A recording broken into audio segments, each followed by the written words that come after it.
Hi there friends, welcome back to another episode of Generation Tech. My name is Alan. Moff Gideon is the main bad guy in The Mandalorian as of now. I originally thought it was Werner Herzog's client character, but I guess that's done with.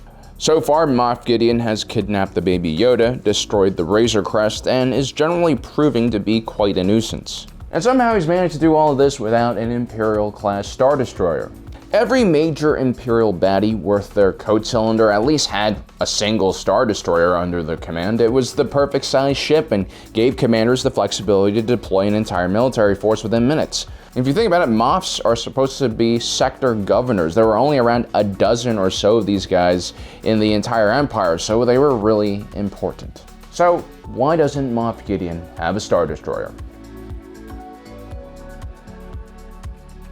I know logistics never seems like an interesting topic to discuss, but without a massive logistical system, that massive Imperial Navy would never be able to do anything. When the news of Emperor Palpatine's death reached the wider galaxy, the first thing to collapse within the Galactic Empire's military structure was the complex logistical system that supplied the Imperial fleet. The Imperial fleet was already way stretched beyond its capabilities because of the Galactic Civil War. After the Battle of Yavin, the Rebel Alliance rapidly expanded the size and scope of their operations and were already pressing hard on Imperial supply lines. Since the fall of the Republic, Emperor Palpatine spent years nationalizing resources and entire industries to support his military-first agenda. Local defense initiatives and supply chains were replaced with a galactic-wide network that did decrease the overall cost of building and operating these ships, but at the same time made many of these battle groups very vulnerable because of the length of their supply chain. An Imperial Class Star Destroyer is a mile long and has a crew that numbers in the tens of thousands, along with an entire legion of stormtroopers. A single Star Destroyer draws supplies from dozens, if not hundreds, of systems. So as worlds began to fall all across the galaxy, the Imperial Class Star Destroyer were one of the first ships to go out of commission.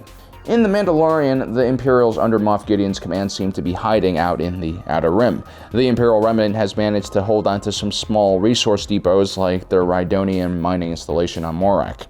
But they seem to have problems maintaining an operation of even that small size. They lack the personnel and vehicles to control any territory outside the walls of their refinery and are constantly losing shipments of raw material. I doubt that this beatdown unit will be able to provide all the fuel an ISD reactor needs to operate.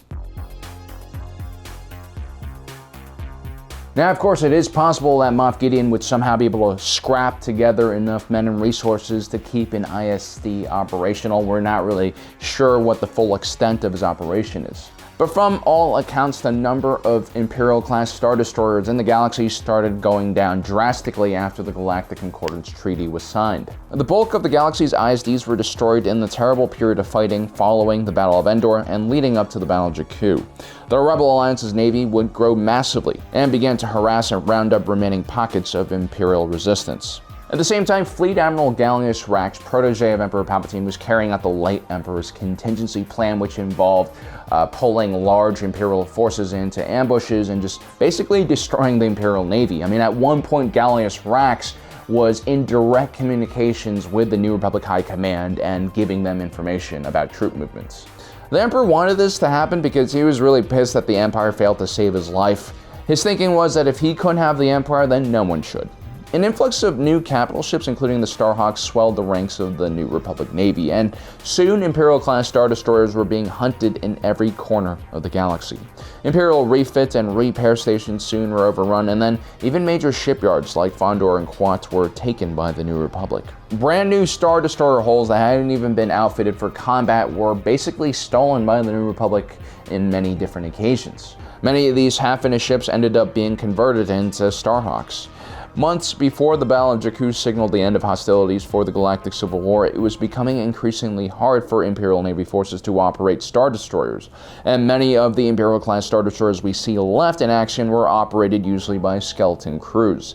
In the last year of the war, the infamous 204th Imperial Fighter Wing had operated from the Edict, an Imperial-class Star Destroyer. By the time the 204th engaged New Republic forces on the world of Troith, the edict was barely functioning. As a matter of fact, all of its point defense weapons were being operated by rudimentary computer systems instead of actual gunners. Then the Battle of Jakku would happen. This would be by far the largest naval and land engagement of the Galactic Civil War. The last chunk of Imperial Remnant forces under the command of Admiral Ray Sloan would face off with an equally large New Republic task force. The resulting battle turned Jakku's surface into a wasteland for Imperial Class Star Destroyers. So by 9 ABY, which is when The Mandalorian takes place, aside from that small Imperial faction that fled to the unknown region that would become the First Order, there just aren't any ISDs left in New Republic space. And let's be honest, the sight of Star Destroyers anywhere in New Republic space would create problems of its own. For one, the Imperial Remnant under Moff Gideon are completely outnumbered by the New Republic. Although demilitarization is still working its way through the federal military, the New Republic Navy is still a substantial military force. The appearance of a single Star Destroyer and all of its supporting craft would be hard to conceal. An ISD has a massive energy signature on scanners and a very long trail of logistical support vessels trying to supply it. Whereas the appearance of TIE fighters and the odd Gazanti-class freighter in the Outer Rim would be ignored by New Republic forces, a massive Star Destroyer, which was the symbol of the Empire, would be a lot harder for the New Republic to ignore.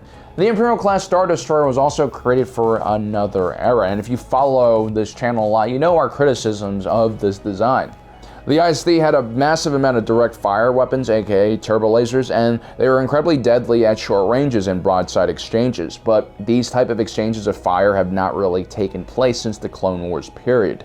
The Imperial Class Star Destroyer design had two major weaknesses. One was a lack of point defense weapons. The second weakness was that the ship held a relatively small fighter complement compared to its size. So basically, Imperial Class Star Destroyer had no problems handling capital ships, that is, if they can get within striking distance of them and pass through their fighter's screen, which could be hard if the enemy had a substantial amount of starfighters. Rebel pilots, for instance, were famously known for hugging the hulls of these massive Imperial ships for cover, and they were incredibly difficult to get rid of. And so from a tactical level, the Imperial Class Star Destroyer was not something that Moff Gideon's forces need, and from a strategic level, it was a concentration of resources that didn't really make any sense.